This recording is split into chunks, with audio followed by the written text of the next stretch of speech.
Hello and welcome to an overview of the local government pension scheme for England and Wales. I'm Sian Lloyd and today I'm going to take you through what makes the local government pension scheme one of the best pension schemes available. We'll be covering the main benefits of the scheme that apply from the 1st of April 2008, what you pay in and what you can expect in return.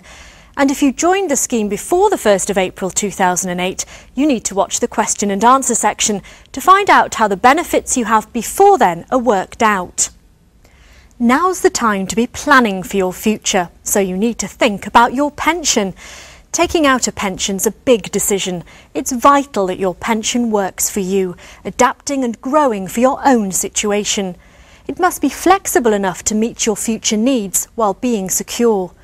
It's never too early to plan for your retirement, and if you put off making a decision, it may be difficult to catch up later.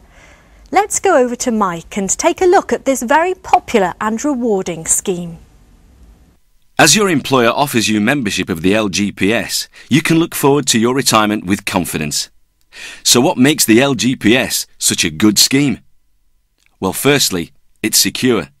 And it's a defined benefit scheme, which means that the benefits you get when you retire are based on your membership in the scheme and your final year's pay on leaving. It also keeps pace with your pay. Contributions you pay during your career provide you with retirement benefits based on your pay in the year you leave.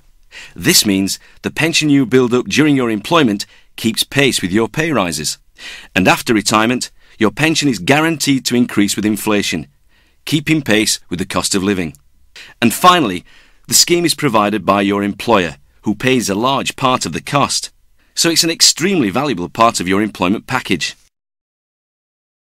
The LGPS is one of the best ways you can plan for your retirement, with an excellent range of benefits. And it's a modern scheme that reflects the needs of a modern workforce, whether you work full or part-time. Here are some of the key benefits. Although the scheme's normal pension age is 65, you can choose to retire and draw your benefits from 60. You can even take flexible retirement.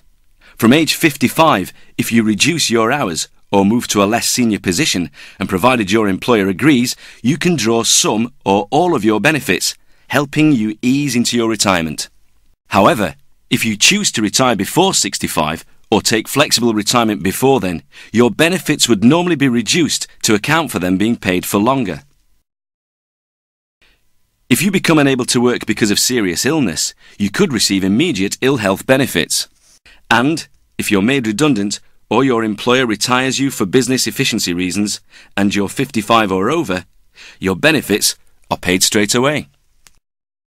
Life cover starts from the moment you join, with a lump sum of 3 years' pay if you die in service. And there's cover for your family too, with a pension for your husband, wife, civil partner or nominated cohabiting partner, and for eligible children should you die. As you can see, becoming a member of the scheme gives you a variety of benefits to help you and your loved ones. So who can join the scheme and how much does it cost? To be able to join the scheme, you need to have a contract of employment that's for at least 3 months and be under age 75.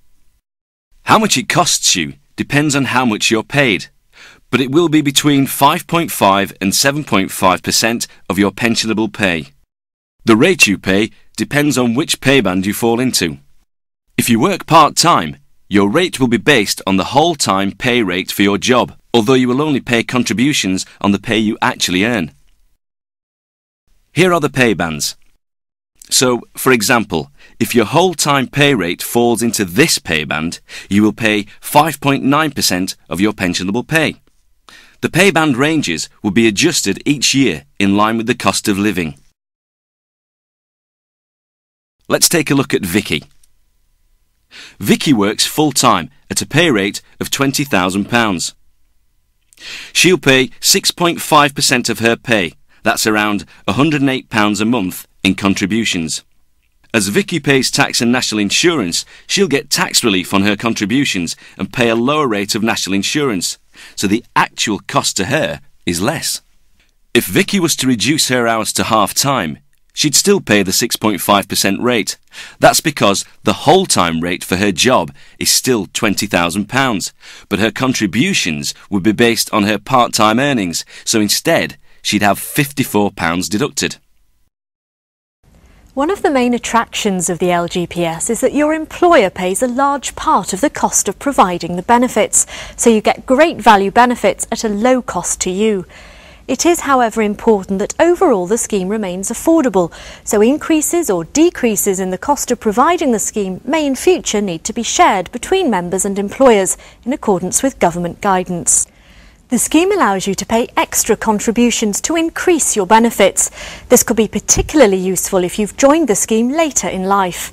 And you can also ask to transfer previous pension benefits into the LGPS to increase your total membership of the scheme. Usually an option to transfer must be made within 12 months of joining. So what can you look forward to when you retire? When you join the local government pension scheme, you're investing in a pension for life that's excellent value. It's a final salary scheme. This means your benefits are normally based on your final year's pay, as well as the number of years you have been a member of the scheme. How does this work? Well, for each year in the scheme, you receive a pension of 1/60th of your final year's pensionable pay. So, if you have 30 years in the scheme, you would get 30/60ths. That's half your final year's pay. Plus, you can exchange some of your pension for a one-off, tax-free cash payment. You can take up to 25% of the overall value of your pension benefits as a cash lump sum. You receive £12 lump sum for each pound of pension given up. Let's assume John is retiring at 65.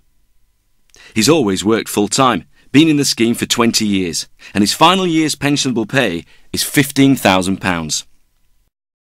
20/60ths of £15,000 gives him an annual pension of £5,000. If he decides to give up £1,000 of his annual pension for some tax-free cash, his pension would be reduced to £4,000, and he would receive a tax-free lump sum of £12,000. If you work part-time, the full-time pay is still used in the calculation of your pension, but your membership is reduced to reflect the hours you work. Let's look at John again, and instead of working full-time, let's assume he's always worked half-time. This time, his pension is 10/60ths of £15,000. That's because his 20 years membership is adjusted for half-time working, giving him a pension of £2,500. If he decides to take a tax-free lump sum by giving up £500 of his annual pension, then his pension would be reduced to £2,000 and his lump sum would be £6,000, 12 times the amount of pension given up. Regardless of the hours you work, your pension will always be based on your full-time pay at retirement. So even if you decide to change your working hours, your benefits built up before the change won't be affected. It's important to note that to receive a pension, you must have been in the scheme for at least 3 months or have transferred in other pension rights.